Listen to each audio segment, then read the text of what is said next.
आपल्या घरातला एखादा सदस्य आजारी पडल्यावर काय वाटतं हे आज आम्ही अनुभवलं. आजचा दिवस होता जेनीच्या नावाचा, त्याच्या काळजीचा आणि आमच्या धावपळीचा. नमस्कार मित्रांनो, आमच्या नवीन दिवसाची सुरुवात थोडी वेगळीच झाली. सकाळी लवकर जाग आली कारण धनुभाऊंनी नवीन मशीनची टेस्टिंग करत होते. काल सांगितलेल्या चॅलेंजची तयारी एकदम जोरात सुरू आहे. आमचा जेनी धनुभाऊंकडे टाकामाका बघत होता. मग काय, मी पटकन आवरून घेतलं. आजचा माझा लुक कसा दिसतोय हे मला कमेंटमध्ये नक्की सांगा. त्यानंतर पोती वाचायला बसलो आणि अचानक जेनीची तब्येत बिघडली. मी ऑफिसला निघणार इतक्यात ताईचा आवाज आला, अरे जेनी खूप जास्त आजारी आहे. मी क्षणाचाही विचार न करता त्याला दवाखान्यात नेण्याचा निर्णय घेतला. ताईने जेनीला उचलून गाडीत ठेवलं. दवाखाना जवळ आला. जेनी दवाखान्यात तर येतच नव्हता. मग मी त्याला उचलून डॉक्टरांकडे नेलं. डॉक्टरांनी त्याला तपासलं. त्यांनी त्याला काही इंजेक्शन्स दिली. जेनीला घरी सोडून मी पुन्हा ऑफिसला जायला निघालो. ऑफिसला पोचून पंचिंग केलं आणि कामाला लागलो.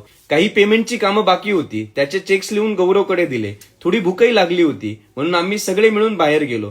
गरमागरम वडापाव, भेळ आणि त्यावर स्पेशल चहा घेतला. त्यानंतर आमच्या नवीन ऑफिसच्या जागेवर एक चक्कर मारून आलो.